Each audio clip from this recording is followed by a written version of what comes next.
Well, hey, invitation students, good to see you tonight. I'm so excited that you guys are gathering together. You're probably wondering who this other guy is. This is my friend Matt Stiles. He is the pastor at Trinity Baptist, the place where we host our worship gatherings on the weekend. And Matt's a good friend. He and I did youth ministry together at a different church when we were a little bit younger, and so we've got lots of fun stories, but tonight we're not here to talk about our fun stories. We are here to talk a little bit about Ash Wednesday and the season of Lent, and kind of just like for some of you who maybe don't know a lot about it, kind of introduce it to you. Otherwise, some of you probably have had an experience. You kind of know what it's all about. But we'll talk through it a little bit before we kick you loose to your small groups tonight. And so Matt, welcome. Thanks for hanging out with us. Yeah, it's good to join you here. And Matt sort of lost his voice. We were just talking about this before we jumped on. Will you tell everybody kind of how you lost your voice? I think the people need to know. Yes. So I was watching the Super Bowl, and Usher was huge when I was in high school, and so I was ready to sing all the songs, and then I started noticing I was squeaking during certain notes, and I was like, am I losing my voice? And sure enough, I fully lost it. So I was bummed I couldn't belt out all the Usher songs, but maybe when it comes back, I'll watch a replay. Oh, dude, I love it. Okay, so today marks the first day of the season of Lent, which is like the 40 days between today and Easter. And so wanted to just have a little bit of conversation about like Ash Wednesday. So I was wondering if you could just kind of give like a little bit of background. Like you'll walk around today and you maybe notice like people having like a cross on their forehead. It looks like it could be like in crayon or marker, but it's actually ashes. And so could you kind of talk about like how we got to this tradition, kind of what it's about, and just like share some things about that a little bit? That'd be sweet. Yeah, so I grew up in the United Methodist tradition, and so the idea of like church calendar I was familiar with, but I had never participated in an Ash Wednesday service. So I that was like a different world to me. And I remember one time I was in a store, and I started noticing everybody coming in the store at Crossroads, that Christian bookstore, and people kept coming in, and they all had this like dark mark on their head, and I was like, what's going on here? Like suspicious. I was clueless that it was Ash Wednesday, because I feel like in a lot of Protestant circles, so like non-Catholic circles, it's like we just hop from Christmas to Easter, and that's about it. So I didn't know what was going on. But then over time, I've gotten familiar with this tradition, which Ash Wednesday starts 40 days prior to Easter. And so that doesn't count Sundays.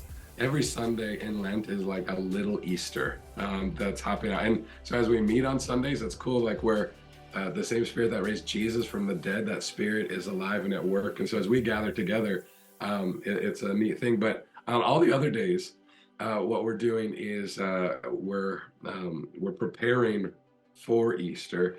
And so if we just hop from Christmas to Easter, what we can miss out on is the way of the cross. And I think that can be a big misstep.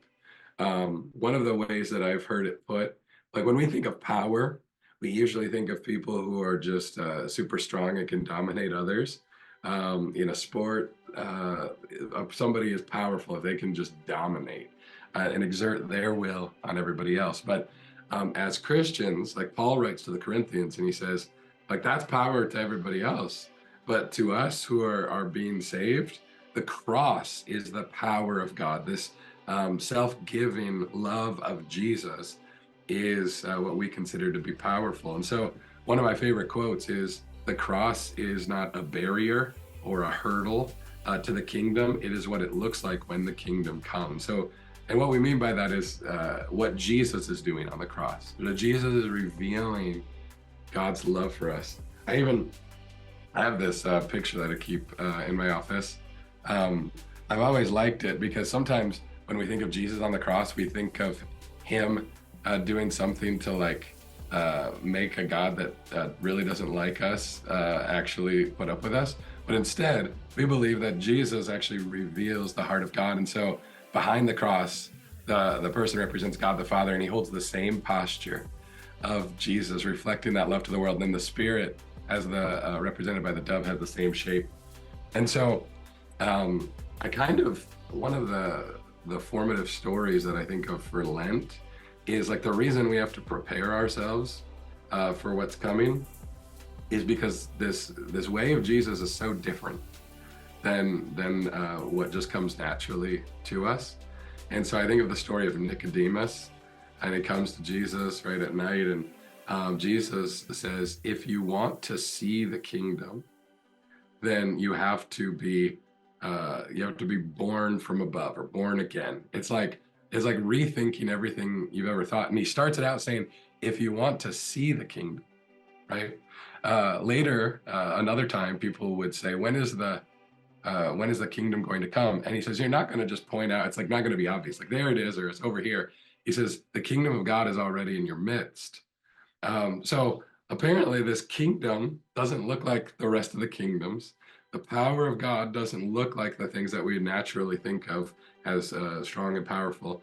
And so the season leading up to it really preps us for a different way. And then when we get to Easter, it's not just God saying, all right, all that cross stuff and self-denial stuff, we're done with that. We got through it. Instead, it's a vindication of this way of Jesus, and it lifts it up and says, this is the way of life. This is the power of God. Self-giving love is manifested in the person of Jesus. So I think it's a helpful time in prepping for it.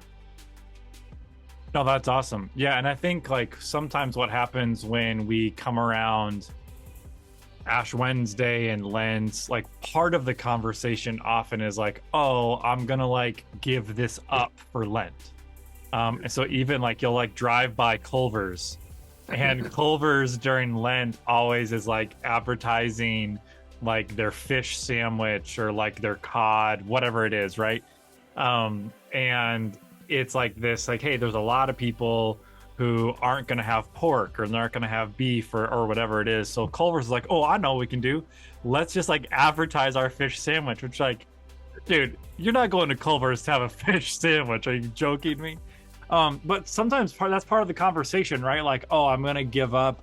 Some people say, oh, I'm not going to scroll on Instagram during Lent so that I can be a little more attentive to what God is doing in me and around me, or I'm not going to scroll TikTok or whatever it is. Or other people be like, ooh, I'm not going to have soda, or I'm not going to have chocolate, or something else. And then some people go, well, I still want to have those things, so I'm going to like give up like gossiping. So that way I can still have chocolate, I can still have beef. I'm just like not going to gossip about people or whatever it is. Like you can, think up whatever people want to, think about to not engage in that during Lent.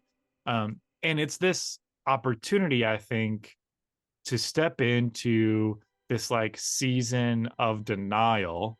Can you talk a little bit about like the significance of that and like what's up with that? Because like, we don't do that at Advent, like as we celebrate like the coming of Jesus, but then there is like, where does this like self-denial like thing come from? Like we could do this, but we're choosing not to help us pay attention. Can you talk a little bit about that?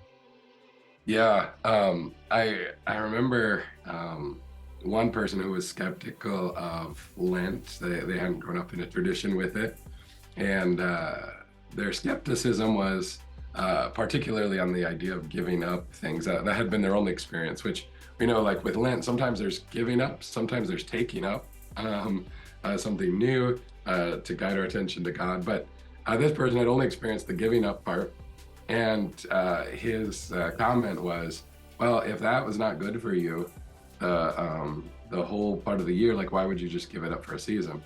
And for me, I'm like, well, you're not just giving up things that are bad for you. Like that's not what we're doing. Certainly, if something's like toxic for you or not helping you walk with God, like, yeah, you might want to give it up. But there are certain things that are just like good gifts in our life, certain things that like we would acknowledge are not sinful and they're of God. Um, but there's also, I think, a certain freedom that comes when we recognize that like we can go on without some of those things. No, it's really cool. As you were talking, I was just thinking about like all of the different roads that we like have in life. So like when I was dating my wife Michaela, she lived on a farm, and so when we would go to like her house or whatever, like it would be on the interstate for a while, and then you would kind of like pull off the interstate, and then it would be like really really bumpy, and it would be like on this like gravel road, and then like you would get out and you can see like if your car was totally clean, now your car's like totally dirty. Like you could see like the impact of like the road that you were on, and not just when you were driving, but then like even when you weren't driving. And it just like makes me think of, you know, if you like drive on a road that's like just been like cleared off and new like asphalt has gone down or whatever, just like how smooth that is, and just like the experience of those things is so different. And like Jesus is teaching one time, and he's talking about like a couple different kinds of roads. So he talks about like, hey, like there is this one road, and it's like really really wide, and it's pretty easy to find, it's pretty comfortable to like go down, and like lots of people end up finding that road and they walk down it. But then there's this other road, and it's like narrow, it's more awkward, it's more difficult. And he's like, hey, like only a few people find that road. But like I think the truth behind that teaching is that like both of those roads shape you. So whether it's like the gravel road that's narrow or it's the wide road that's smooth, like both of those roads shape your soul.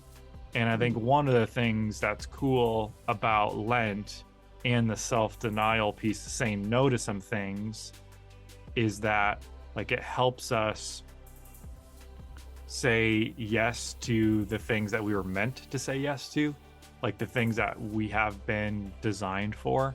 And there's a shaping of our soul that happens.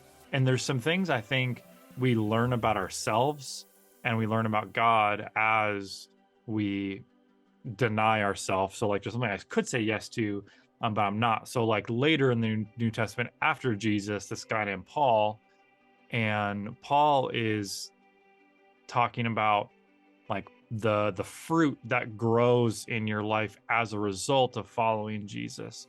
And one of the things he says happens like as we walk with Jesus, as we like learn about him, as we serve him, as we love others, is that we get to develop this thing called self-control.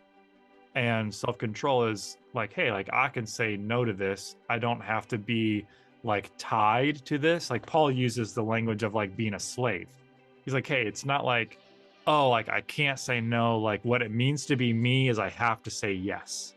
Paul's like, hey, like you grow in your ability to say no to those things so we can say yes to things that we're made for. So I like what you're talking about. Like it's this exercise, is an opportunity for us to do some self-reflection of like, hey, like is there something like in my life that's kind of like getting in the way of my relationship with God, my relationship with others, and I would even say my relationship with myself? Like what's getting in the way of those things? Like is that something that I need to pay attention to, and do I need to show up differently? Like have I been so far in 2024 been on like this like wide road, and do I actually need to like hop on this narrow road because I don't want to be shaped by the wide road, I want to be shaped by the narrow one? So I think Lent is kind of a cool Cool way, cool thing that way. Could you talk a little bit about like what's up with like the marking of like the ash on the forehead? Will you just talk about like where that comes from and like why that's sort of marking of the season? Yeah, so ashes, when you think about repentance in the Bible, they hold a significant role because when people would repent in biblical times, there would be it wouldn't just be like an internal kind of thing. Like we live in the Midwest and like showing emotion for some people, like if you have some grandparents that you think of that depends what your grandparents are like, but there are some who would like show zero emotion. And so that's kind of a cultural thing in the Midwest where it's like, I don't really show anything that's going on. I just internalize it.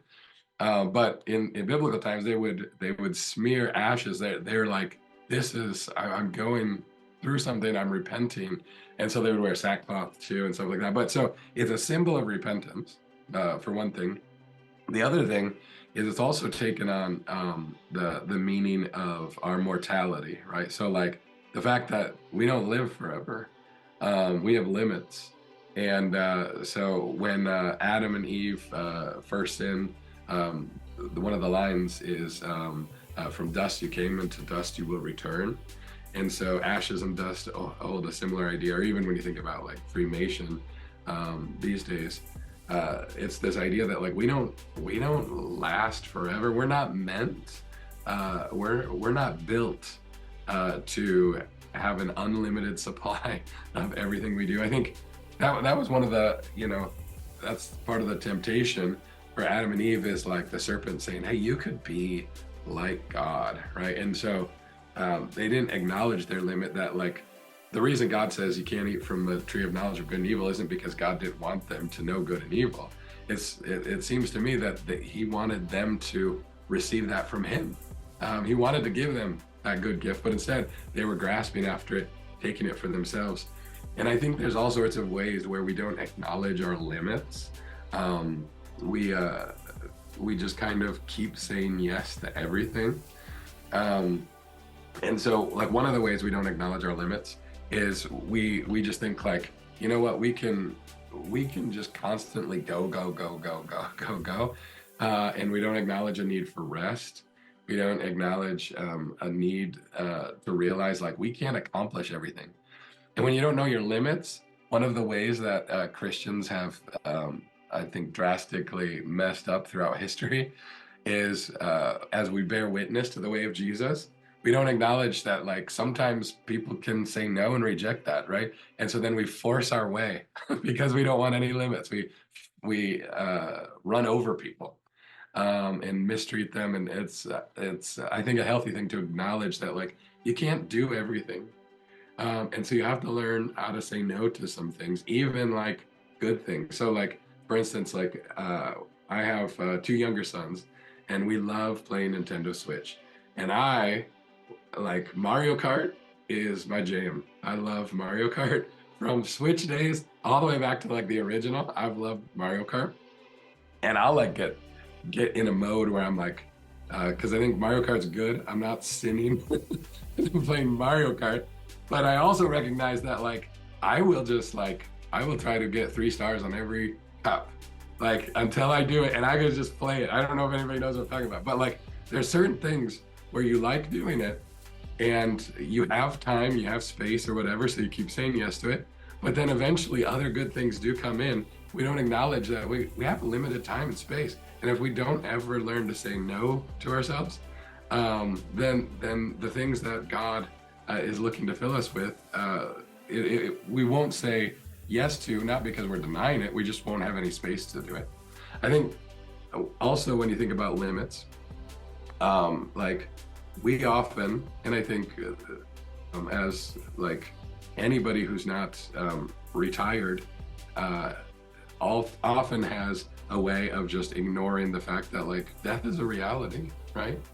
That it comes, and like we don't live forever, so we don't have like we don't have just unlimited amounts of resources. of time. We can't add more time into our schedule, whatever the case. We acknowledge that, like, oh, we do come to a need always, both in everyday life and also at the end of our life, that like we do have to rely on something outside of ourselves.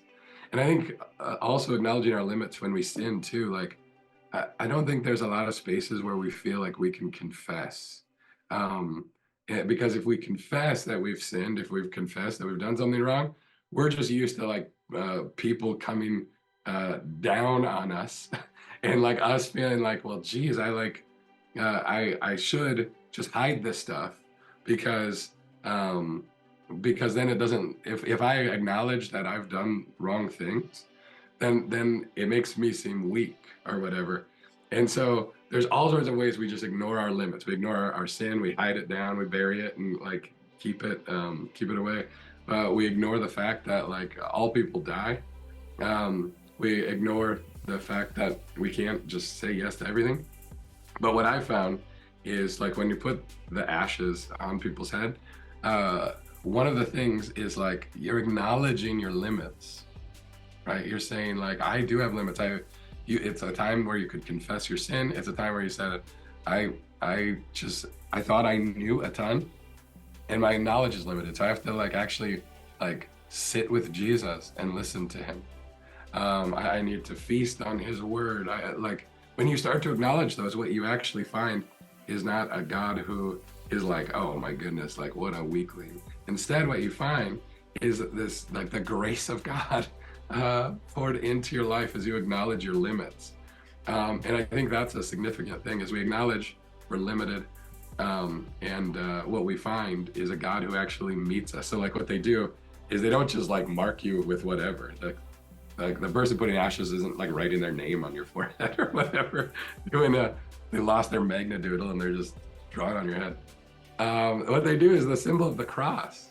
So what's cool about that is in our weakness, in our limited reality, in the mess of just human existence, it's not that we get ourselves out of the mess and then we can come to God. Is that God meets us right in that mess.